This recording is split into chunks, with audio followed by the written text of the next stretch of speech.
I love your bright yellow shirt. Thank you, Mama. And your little somewhat matching socks. Is that what? And your matching socks.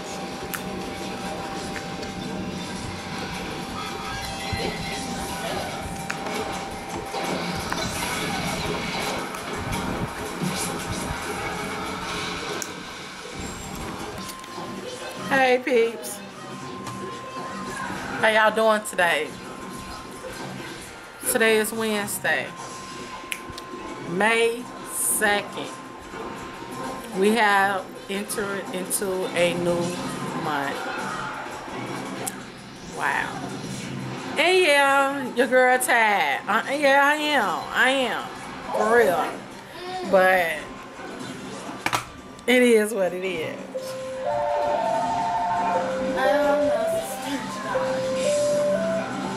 Y'all see that, right? Y'all be witnessing it for yourself, right? Y'all be right there. I got y'all. But I'm chewing on gum. I haven't had no gum in a while.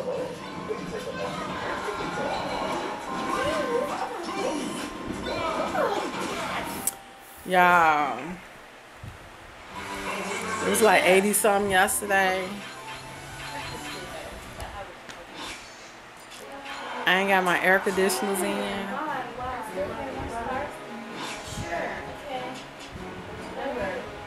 The heat is real. I'm like, you laying it on us like this. 60s and 70s cool. We're gonna go straight to 80s, almost 90s. That's what we doing. I'm like, Father, we need a meeting. We need to have a serious, we need to meet in the upper room. The lower room, the basement. It doesn't matter. We need to meet. This too much heat. Too early. Wean me into this. For real. I was like, man, should I have a hubby put the air conditioners in? What? I don't know what to do. Like, it's just May. Like, oh my gosh. But anyway, I got my fan going. I was so uncomfortable. It's like 80 degrees in here. Like, y'all see that, right? 80. But yeah. Last night I went to the grocery store. We had to go to the grocery store last night. We left around 6. Y'all crooked. We left around 6. So yeah. We got back around, it was after 7. And by the time they finished putting everything up, it was like 8:45. So yeah, we was kind of wild last night, and it was hot. Well, actually, it was a good breeze outside. It just be hot in my house because these bricks hold heat and cold. So yeah, what I'm doing today, I'm gonna do a read today. I'm gonna finish up my. I was thinking about breaking it up in 2 parts. Well, I'm gonna just finish the whole thing today, and this probably be. I'll probably put this video up tomorrow, Thursday, because Friday I'm gonna be busy, and I'm supposed to get all 3 of my grandbabies this weekend. Now, the little one, I don't know how long she gonna last because she's still going through separation anxiety. So I told my daughter, like, child number 5, I'm like, now look, I ain't gonna do like I did last time, keep her the whole weekend, and she having a, you know, just crying. I said, she don't been kind of like calm down. I'm gonna take her home the next day. So Saturday, it'll be, you know, I want to keep her, but that girl got some lungs, y'all, and she was seriously cry the whole weekend. I'm like, wow, you serious? So yeah, but I have them. Yeah, and I have to go out I have to go out Friday too. Before I even pick them up. But I think it's safe to take my plastic off the windows. I really think so. Yeah, I got a tattoo, y'all. My brother, I was 4 years older than him. So I think I was like 21, 22. I was still staying with my mama, and he was practicing his little tattoo skills, and he would just go around harassing me like, give you a tattoo? Can I do a tattoo? I'm like, seriously? He had a bottle of ink and a needle, and I think I was his first experiment. And that was my first tattoo and my last. Because I'm serious, y'all. For me to hit 9 babies, y'all would think I could do pain. I can't. I really can't. I'm not that one. Man, pain, my periods I be feeling like I used to die with periods. For real. I just can't. Oh my gosh. I be ready to straight up just give up the ghost from pain. And when that boy got just taking that needle and going all up in my arm, and I had a pillow, holding on to that pillow. I remember this clearly. I'm like, I had tears in my eyes. Oh my God. Oh Lord. But I guess God like, oh, okay, your first experience gonna be your worst experience. Because after that, I'm serious. I am not about that pain like that. Anything that'll cause me pain, you ain't gotta tell me. You tell me a couple of times and I'm like, oh, that ain't good for me. I ain't doing that no more. That's how I am. So yeah, y'all, my brother, I was 21 or 22. I think 18, 19, 21 to 2. I might was 20. Because I had my daughter at 19. I think she was 1 or 2, my oldest, when he did that. So that's how old I was. And I wasn't really about that tattoo life anyway, because he just begged and begged and begged. Sharon, let me. But he had got good where he was doing some of my friends' tattoos and everything, So he ended up doing a lot of people's tattoos after that one. But I'm just not about that pain life, y'all. Forget that. The hubby, he got like 4 or 5 of them. I'm like, well, but man's here said Shay, Shay, and you can't even see it now because it's like old and skin done stretched all out of the shape and everything. But it got a little heart at the bottom and a rose, and it was cute back in the day. But I'm over it. I've been so over it, and I be forgetting I have it sometimes. And when I was just laying here, I caught it in my and I'm like, and that's why that's what triggered this story. But yeah, but it's weird because that's like my brother did that, and my brother he been passed like he passed the year my last child Reem was born, so she'll be 15.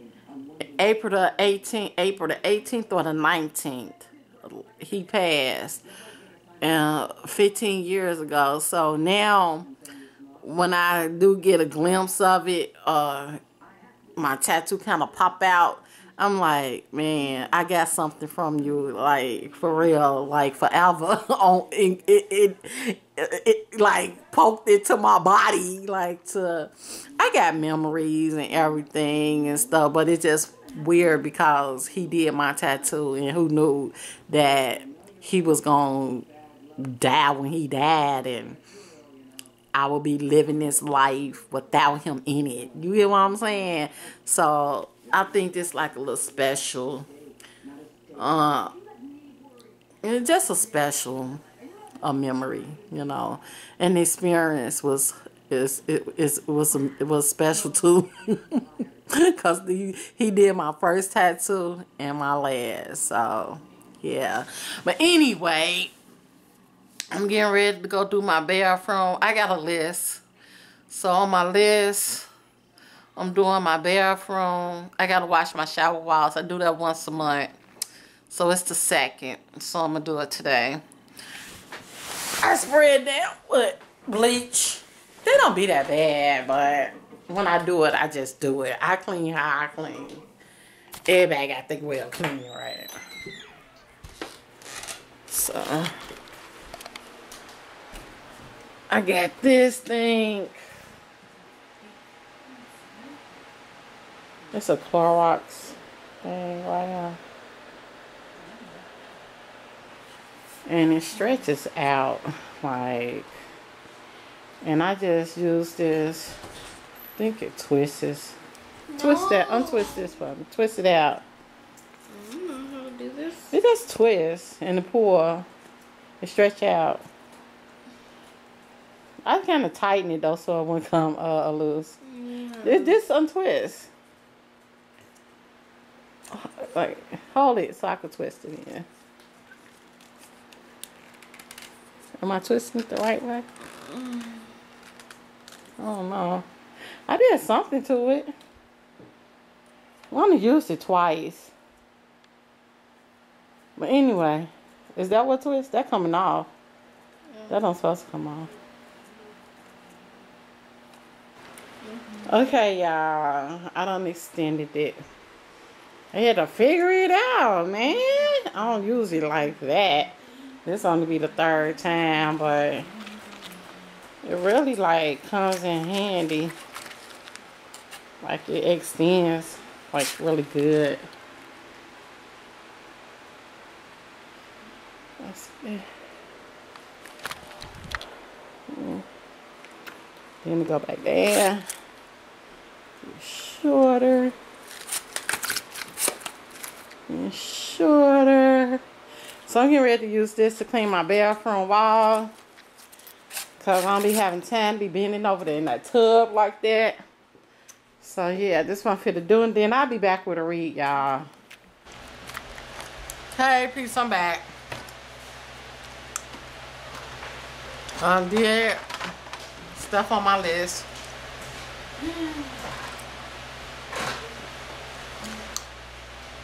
The sun brings heat too. Maybe y'all should close y'all curtain. Only thing I gotta do is empty my vacuum. Let's say if it be hot in y'all room. The sun brings heat into y'all room. Maybe y'all should close y'all curtain. It makes it like some shade. It ain't.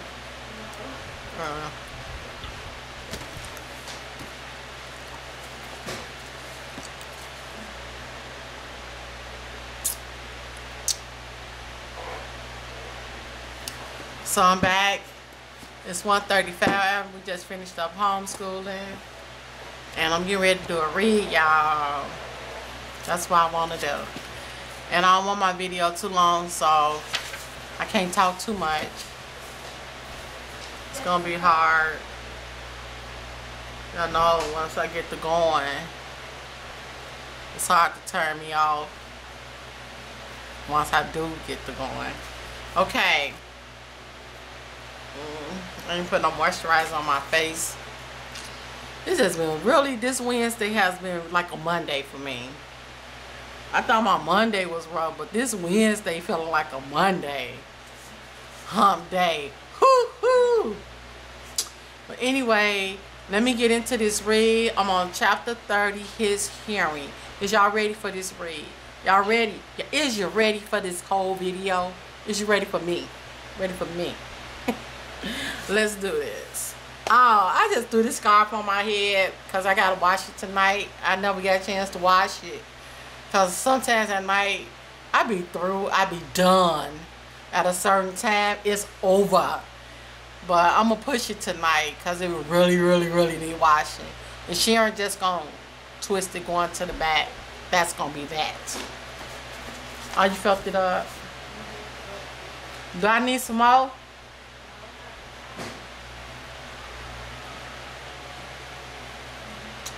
Okay.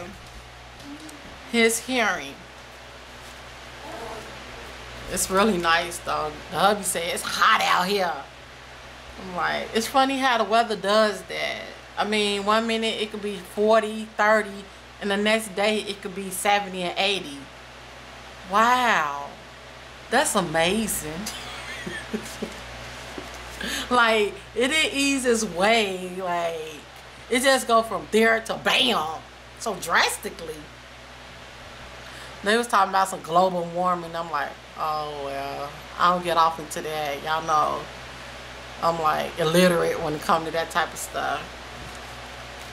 Okay, there I go. I told y'all once I start, I'll be all over here and there, everywhere. But I keep on going. I'll be back in 1980 something when I was in high school. Here we go. Through the years, I have heard from countless wives of all ages, as well as various lengths of time married, who have said, my husband doesn't listen to me. The problem appears to be epidemic. For that reason, I have included this new chapter in the most recent edition of this book. And to prove how serious I believe it is, I have also included a corresponding chapter in a new edition of The Power of a Praying Husband called Her Need. I think that's a sign for me to get that book, because you know I was telling y'all I probably get The Power of a Praying Husband, and for her to bring it up in this chapter, you know, I look for the little clues, y'all. I'm like Sherlock Holmes. I think I'm gonna order that book. I just think I think that was just a sign from my Heavenly Father, like, get that book, get it. So I'm gonna get it. You never know who might need it. Georgie, somebody, my son-in-law, I don't know. You, if you're a man now, only men, Power of a Praying Husband.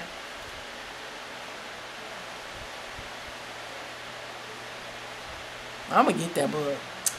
Okay. She says she also included a corresponding chapter in the new edition of The Power of a Praying Husband called Her Need, which is about a wife's needs to be heard by her spouse. Ooh. A wife need to be heard by her spouse. You heard it right. There are two things every wife wants to know. The first is that her husband hears from God. Amen. And second is that her husband hears when she is speaking to him. Amen. She feels disrespected when she is ignored. I need to look this way. Discounted, trivialized, or not heard at all. But surely I don't need to explain this to you, because you probably already know what I'm talking about. Even if your husband listens with rapt attention every time you speak, you may have heard about this from a friend whose husband habitually ignores her. I know, you could be talking to them, they act like they here listening to you, for real. It's like you really think they listening, then you'll be like, huh? You heard that? You be waiting for some type of response, and you be like, I know. I didn't just spend 30 minutes talking about this thing, and he ain't nothing I said. OMG, World War III, that's all I'm saying. Like, what? What you doing? Where you went here? Because it looked like I had your undivided attention, but obviously your brain went somewhere that you didn't hear me ask you a question. You know what I'm saying? Like, me is funny. They're real funny. I am not a stranger to this problem myself. So this is not unfamiliar territory to me. In fact, I consider myself somewhat of an expert. It used to be that when I was trying to tell my husband something I felt was very important for him to hear, after a certain amount of time with no response, I would say, blink if you could hear me. If there was still no response, I would go so far as to risk my life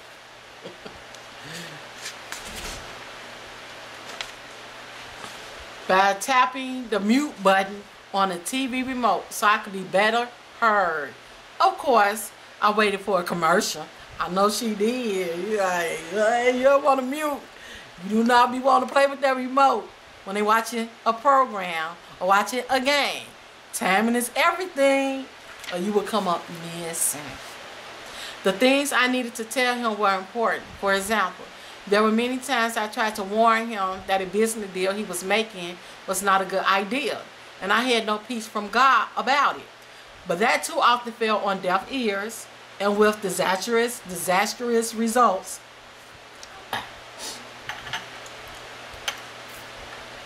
I might add. I prayed and prayed for God to step in and save us during these times. And sometimes he did. But oftentimes he did not. God made me aware that I was always asking him to fix the disaster after it happened, or cause my husband to hear truth after his mind was already made up about it.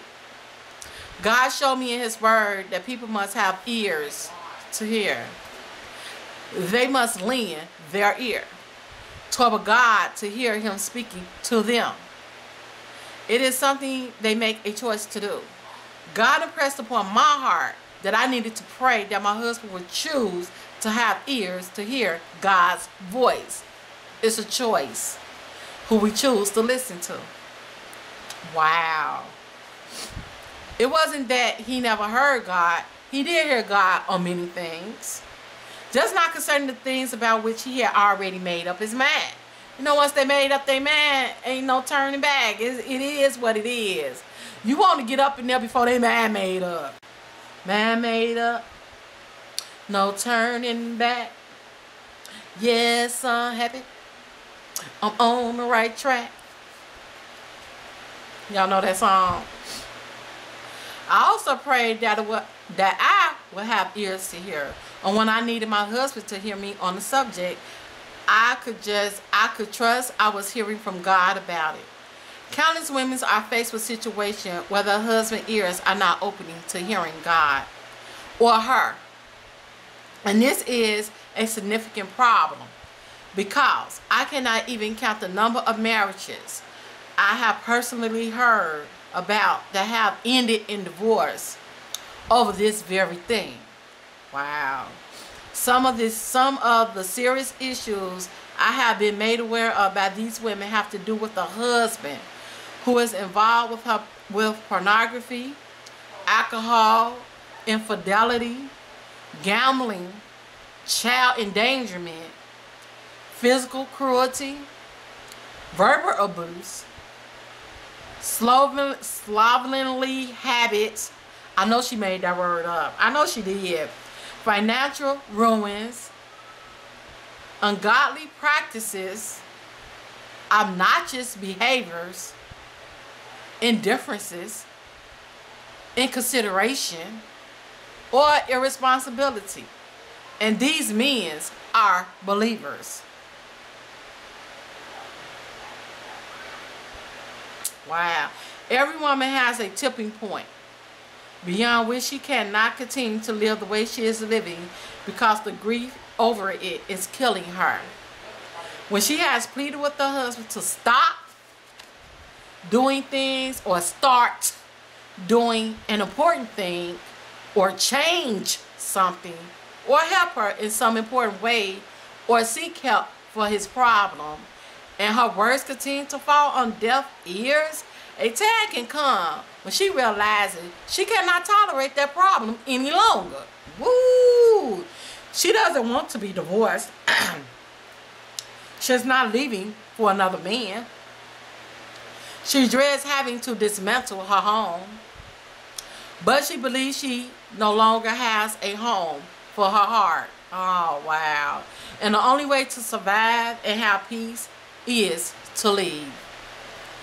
Who among us can judge her? How many women can live with any one of those things year after year in their home, which is supposed to be a place of refuge? I know of many a woman who has begged her husband for years to seek counseling for his problem, but he refused. Sometimes a man will stubbornly live in denial about his problem because he doesn't want to give it up for anyone, not even God. If he will seek God and listen for his voice and stop ignoring his wife, things could change in an instant. Bam.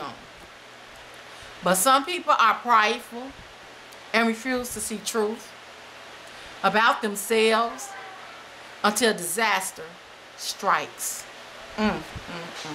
Some people are hard-headed and will not attempt to change until they experience a hard lesson. I wrote earlier in this book that it is good to know when it is time to shut up and pray, and that we wives must pray before we speak in order to make sure our words and the timing of them are from God. But there are times when you must speak, such as when you see your husband going over a cliff and you have to awaken him to the reality of the serious thing that is happening. Pray for your husband to hear God's voice to his soul and to hear from his soul mate. Woo! That was deep. The person with whom he has become one. The person with whom also may go over the cliff with him. You. Wow. Let me reread that. Pray for your husband to hear God's voice to his soul, to hear from his soul mate, the person with whom he has become one, the person whom he may also go over the cliff with him, which is you. Wow. Wow. Wow. I got her done, y'all. Man, that's deep. Like she said, sometimes we got to shut up and pray, but sometimes we must speak. We have to speak. And that's just for being married for like 20-some years. You know your time. And then it's not like I knew it off back, but with time I figured it out. I had to pray about it like she said, and that's for real, for real. I had to, timing is everything, and then you gotta know, you have to choose the words. It's just a technique to the madness. But y'all, for real, you have to, sometimes you just have to, like, if you see something ain't right, you feel something ain't right, you know you have to say something so it could turn around to bring light to the situation or to bring some clarity to his mind. Speak, pray later. But some situations, it all depends on what it is, might be kind of a little minor. You pray and then maybe talk about it later. So you got to use the wisdom. You got to pray for wisdom, knowledge, and understanding. Pray that God give you the insight into your husband, to know your husband, to pay attention to your husband. Not, we just marry him. It's more to a marriage than, oh, I do and everything. You got to watch him. You got to study him, for real. You got to and you got to pick your time. And, if they tired, just get off work and everything, and they just didn't have a good day, that's not a good time to bring up a situation that it might be like a disagreement or y'all not seeing eye to eye on it, and you kind of already know what type of situation it is when you think about it, and you're like, I'm gonna have to talk to him about it. But you feel out how his day is, what state of mind he in, and everything, and then you just like, look, let's talk about it. You want to be in my video, son? I feel like you want some video time. Where you at? There you go. Huh? Can I get some chocolate milk? No. You want some chocolate milk too? You Wait, wash did down I all have them crackers and peanut butter and cream cheese. Are you funny? No. Yeah. No. You got that for yourself? You wearing that sleep cow baby shit. I like your shirt. Show the people your shirt. It's so pretty. Show them the new one. Did you wear it yet? The one you just did?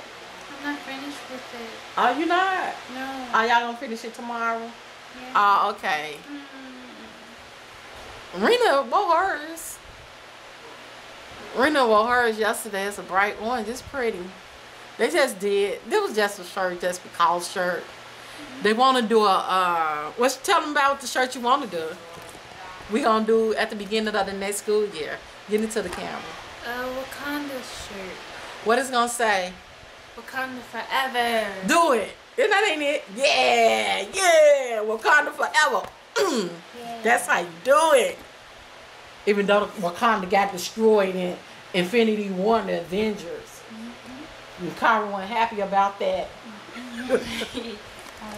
Child number 6 wasn't happy about that. She's like, why they had to go to Wakanda and tell y'all Wakanda? Why Wakanda? Why they couldn't go to New York? Why they had to go to Wakanda? Why Black Panther had to do.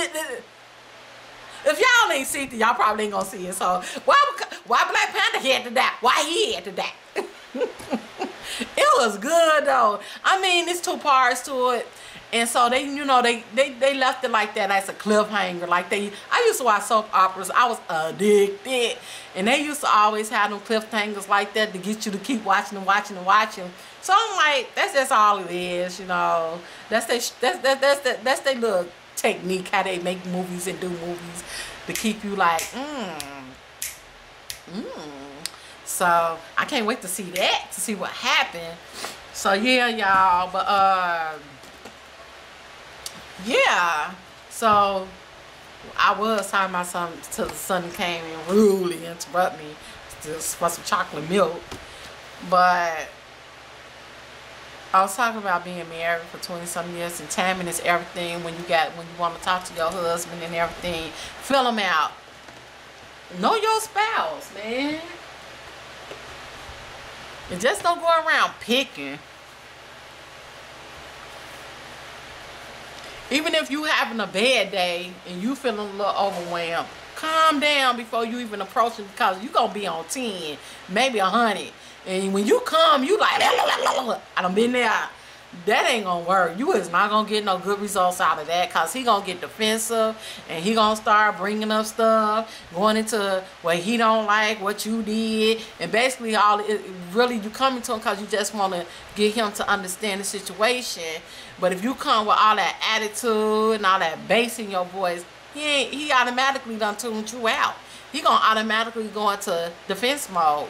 You is not gonna get no good results out of that.